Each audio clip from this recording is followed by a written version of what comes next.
Welcome to Quiet Mind Collective, a place to slow down, breathe, and learn how to navigate life with more peace. If you're listening because you feel overwhelmed, hurt, angry, exhausted, or unsure of what you're feeling, you're in the right place. Take a deep breath. You don't have to solve your entire life today, and you don't have to become someone who never feels angry, sad, afraid, or frustrated. Mastering your emotions doesn't mean getting rid of them.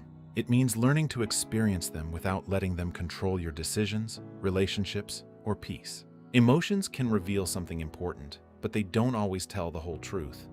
The strongest feeling in a moment isn't always the best guide for what to do next. This audiobook is about real life. Difficult conversations, rejection, betrayal, anxiety, disappointment, emotional triggers, and the moments when you know you need to let go, but don't know how. It's also about the concerns that come with different stages of life. A teenager may be struggling to fit in at school. A young adult may be worried about finding direction. A parent may lie awake wondering why their grown child seems lost, withdrawn, or unhappy. Someone in midlife may be questioning their career, marriage, identity, health, or purpose.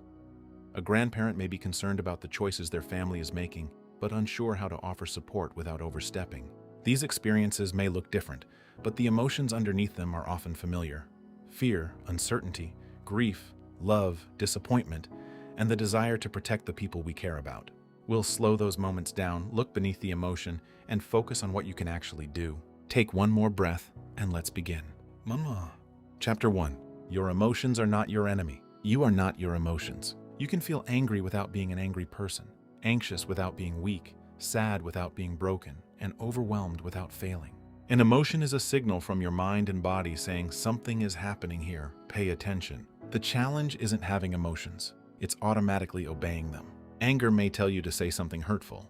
Fear may tell you not to try. Anxiety may convince you that something terrible is about to happen.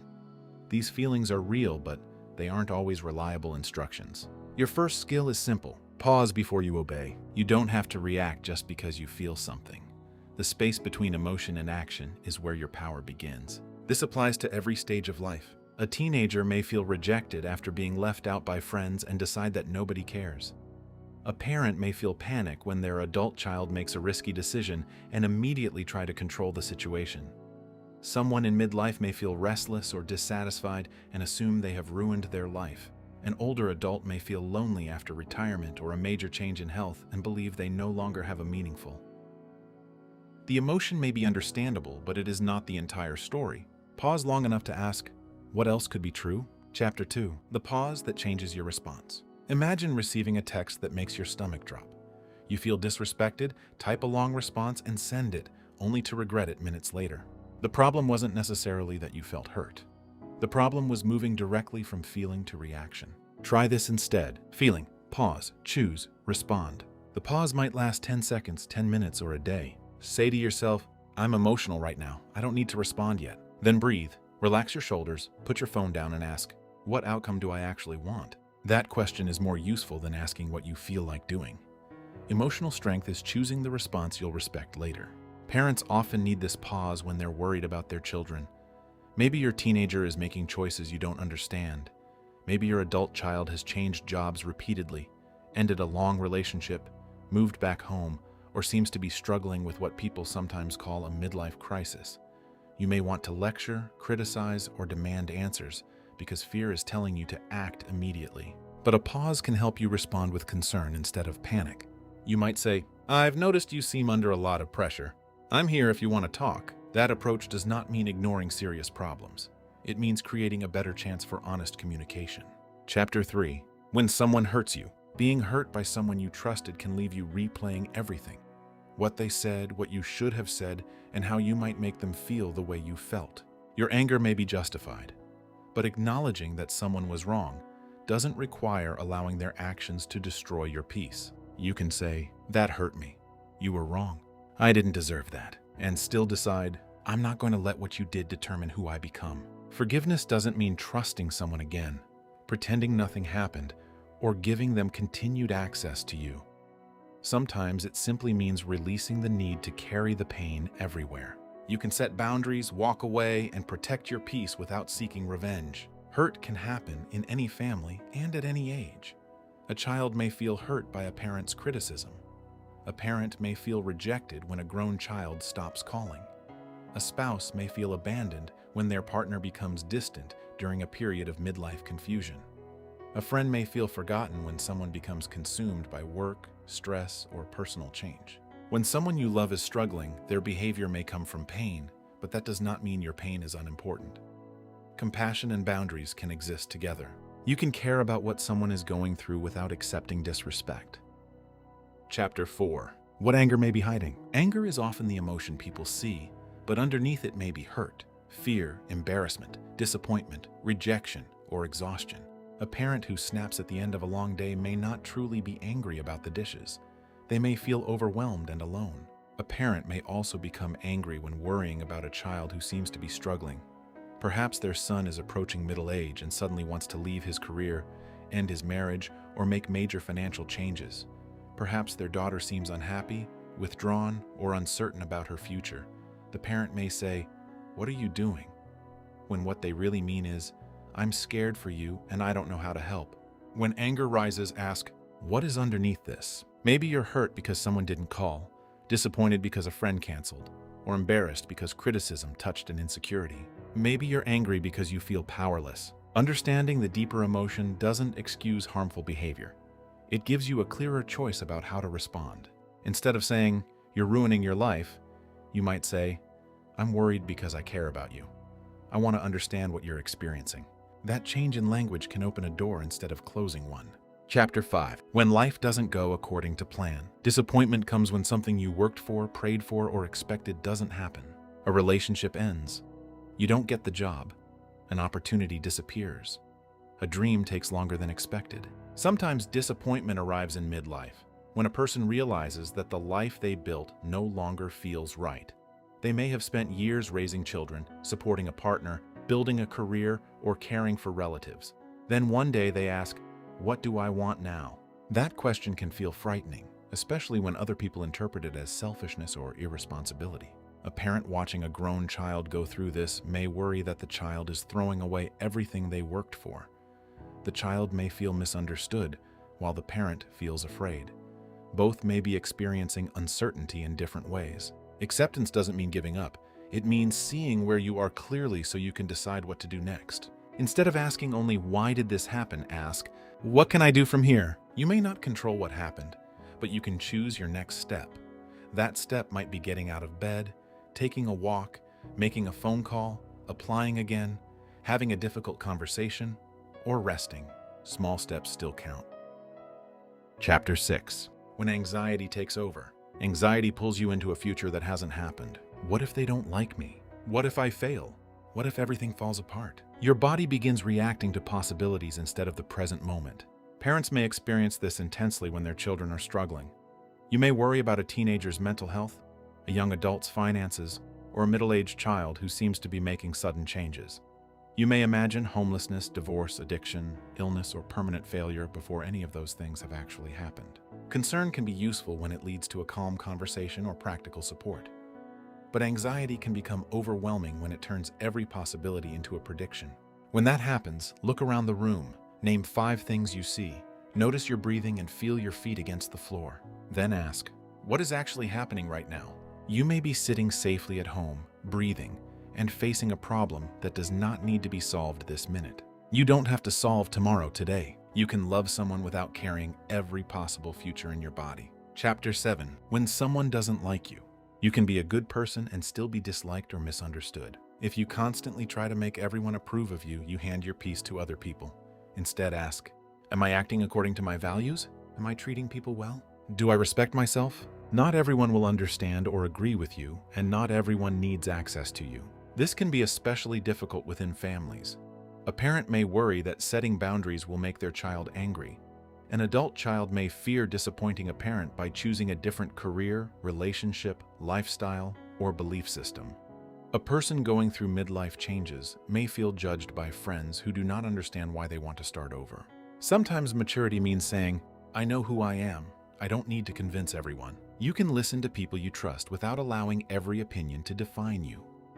Chapter 8. Releasing replayed conversations. A difficult conversation can replay for days. I should have said this. Why did I say that? What if I had handled it differently? When your mind returns to the moment, ask, is there something I can do about this now? If there is, make a plan. If not, learn what you can, take responsibility for your part, and decide what you'll do differently next time.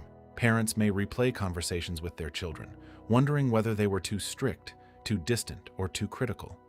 They may think about the time their child mentioned feeling lost, and they responded with advice instead of listening. They may wish they had recognized the signs of stress sooner. If you made a mistake, you can still repair what is possible. You might say, I've been thinking about our conversation. I realize I was trying to fix the situation instead of listening. I'm sorry. I want to understand how you're feeling. Let the experience become a lesson instead of a prison.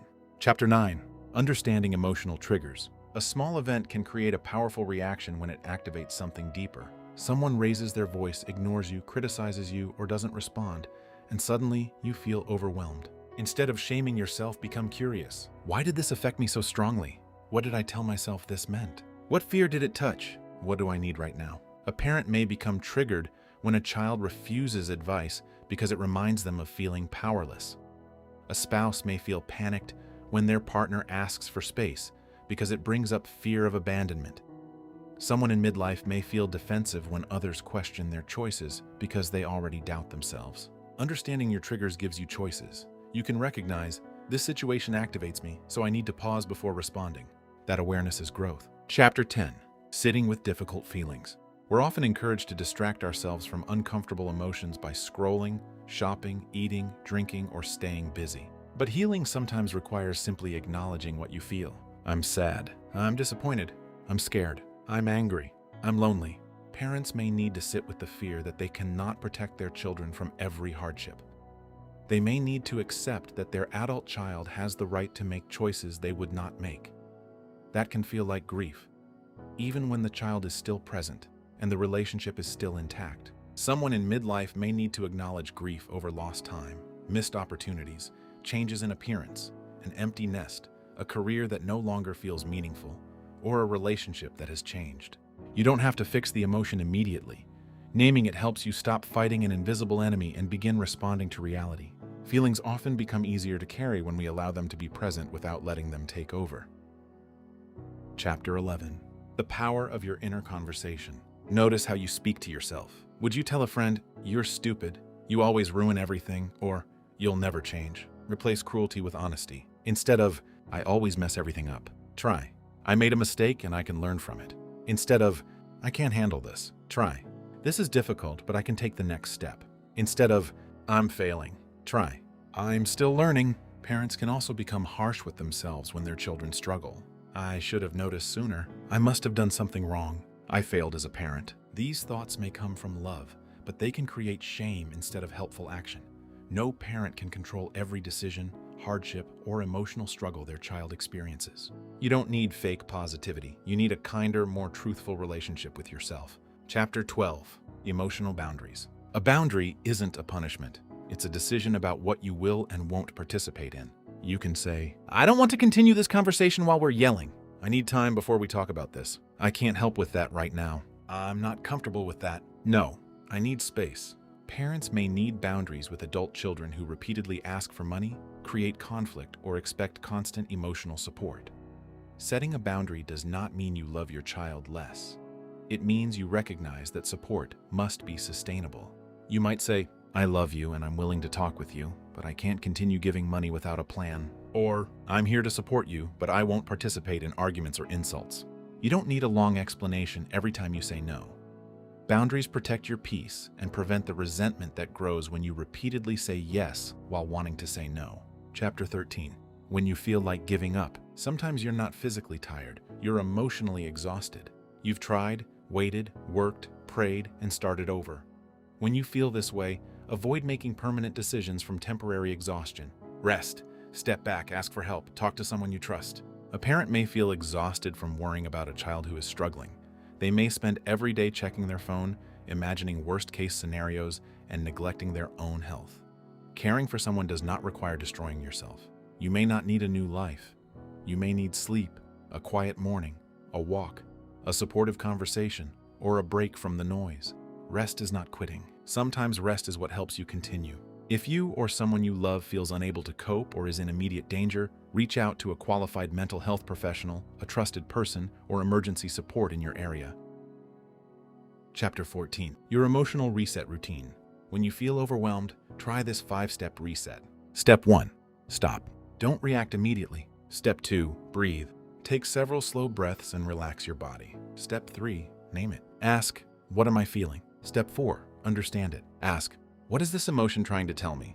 Step 5. Choose. Ask, what response will I respect myself for tomorrow? This routine can help when you're angry at a partner, worried about a child, uncertain about your future, or overwhelmed by changes in midlife. The best response may not be the most satisfying in the moment. It's often the one that lets you sleep peacefully later. Chapter 15. You don't have to become emotionless. Mastering your emotions doesn't mean becoming cold or pretending everything is fine. It means learning to feel deeply without losing yourself. You can be sensitive and strong, care deeply and maintain boundaries, cry and remain resilient, feel afraid and still move forward. A parent can worry about a child without trying to control every decision. A person in midlife can question their direction without assuming their life is over. A young adult can feel uncertain without believing they are permanently lost. An older adult can grieve change while still discovering new meaning. Strength isn't the absence of emotion. It's learning to carry emotion without allowing it to carry you wherever it wants. Chapter 16. When you're grieving someone who is still here, not every kind of grief comes from death. Sometimes you grieve a relationship that has changed. You grieve the friend who used to call every day, the marriage that no longer feels the way it once did, the child who grew up and moved away, the parent who is aging and can no longer do the things they once did, the family gatherings that used to feel full, but now feel different. There is a strange kind of sadness that comes from realizing things will never be exactly the way they used to be. And sometimes we fight that realization. We keep trying to recreate the past. We expect people to remain the same. We wish our children would return to the age when they needed us for everything. We wish our marriage could return to the beginning. We wish our parents could remain strong forever. But life changes. People change. And sometimes emotional maturity means allowing yourself to grieve what was while making room for what is. You can miss the past without living in it. You can love who someone used to be while learning how to love who they are becoming. Change doesn't always mean something has been lost. Sometimes it means your relationship needs a new shape. Chapter 17. Many people were taught that being a good person means constantly putting everyone else first. Take care of your family. Help everyone. Say yes. Be available. Don't disappoint anyone. Eventually, you may discover that you've become so focused on everyone else's needs that you don't know what your own needs are anymore.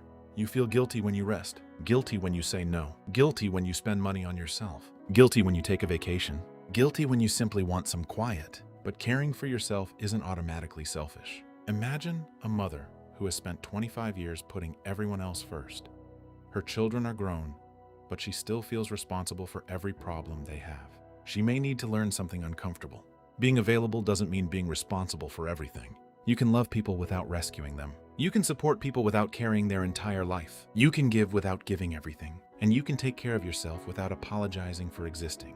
Sometimes self-care isn't bubble baths or vacations. Sometimes self-care is making the doctor's appointment, getting enough sleep, eating a proper meal, going outside, having a difficult conversation, or finally admitting, I'm tired. That admission can be the beginning of change. Chapter 18. When you compare your life to everyone else's, comparison has become incredibly easy. You open your phone and see someone's new house, someone's vacation, someone's wedding, someone's business, someone's perfect family, someone celebrating a promotion, someone showing off their transformation. And suddenly you look at your own life and wonder, why am I not there? But you're comparing your entire life to a carefully selected moment from someone else's. You don't see their arguments, their debt, their fears, their insecurities, their sleepless nights, their private disappointments. You only see the window they opened for you, and comparison can make you overlook something important. Your life is not late. Maybe your journey took a different route. Maybe you had children early. Maybe you spent years caring for someone else. Maybe you had to start over. Maybe you made mistakes. Maybe you spent your 20s and 30s surviving instead of building. That doesn't mean your story is over. There is no universal schedule for becoming successful, finding love, changing careers, discovering purpose, or becoming confident. Your life doesn't have to look impressive to someone else to be meaningful to you. Chapter 19. When you can't control what happens to someone you love. One of the most painful experiences in life is watching someone you love make choices you don't agree with. You see the warning signs. You offer advice. You explain the consequences. You try again, and they still choose differently. This can be especially painful for parents. You remember holding their hand when they were little. You taught them right from wrong. You protected them, and now they're adults. They have their own decisions, their own relationships, their own mistakes, their own consequences. And sometimes the hardest lesson a parent has to learn is, I can love my child without controlling their life. That doesn't mean becoming indifferent. It means understanding the difference between supporting someone and controlling someone. You can say, I'm concerned. You're always welcome to talk to me. I don't agree with your decision, but I love you. And sometimes that's enough. Your child may have to learn certain lessons through experience. That can be incredibly difficult to watch, but love doesn't always mean preventing someone from falling. Sometimes love means letting them know you'll be there when they get back up. Chapter 20. When you feel invisible. There are seasons when you can feel surrounded by people and still feel completely alone. You may be a mother who spent years caring for everyone and suddenly realizes nobody asks how you're doing. You may be a father whose children have grown up and moved away. You may be retired and miss the sense of purpose your job gave you. You may be single after years of marriage. You may simply feel like nobody really sees you. And loneliness can begin changing the way you think. You start wondering, does anyone need me? Does anyone notice? Does my life still matter? If you've ever felt that way, remember this. Your value is not determined by how many people need you. You are still a whole person outside of your roles. You are more than someone's parent, more than someone's spouse, more than someone's employee, more than someone's caregiver. There may be parts of yourself that you haven't explored in years. Maybe it's time to rediscover them. Take the class, learn the instrument, start painting. Join the group, volunteer, travel somewhere new. Call an old friend, sit in a coffee shop with a book. Start something simply because it interests you. Your life doesn't stop being meaningful because one chapter has ended. Sometimes a new chapter begins when you finally realize, I still have a life of my own to live. Chapter 21. When you regret the past. Regret can be one of the heaviest emotions. You think about the relationship you shouldn't have stayed in, the opportunity you didn't take, the words you wish you hadn't said, the years you wish you could get back, the person you wish you had appreciated more. Regret says, if only I could go back. But you can't, and that's painful.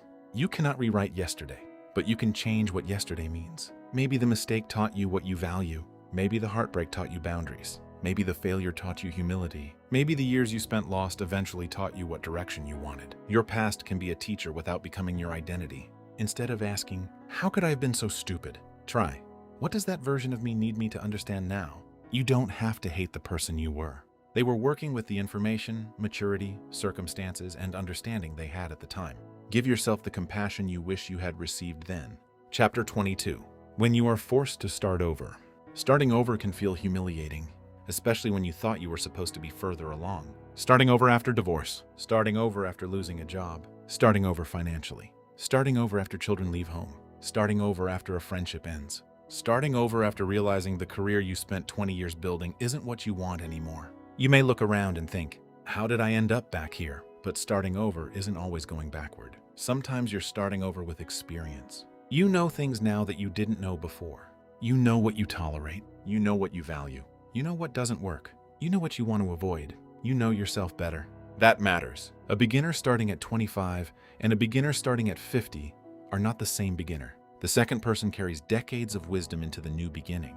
So don't be ashamed of starting again. Sometimes the most courageous sentence you can say is, this isn't where I expected to be, but I'm going to build from here.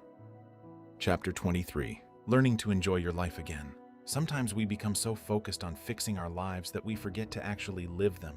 We're waiting until we lose the weight, until we make more money, until the kids are doing better, until the relationship improves, until the house is finished, until we retire, until everything is finally under control. But life keeps moving while we're waiting for perfect conditions. So give yourself permission to enjoy something today. Drink your coffee slowly, play music, laugh with someone, take a drive, sit outside, cook something you love, watch the sunset, dance in your kitchen, call someone who makes you laugh. Joy doesn't have to be earned. You don't have to wait until every problem disappears before you're allowed to experience happiness. You can have problems and still laugh.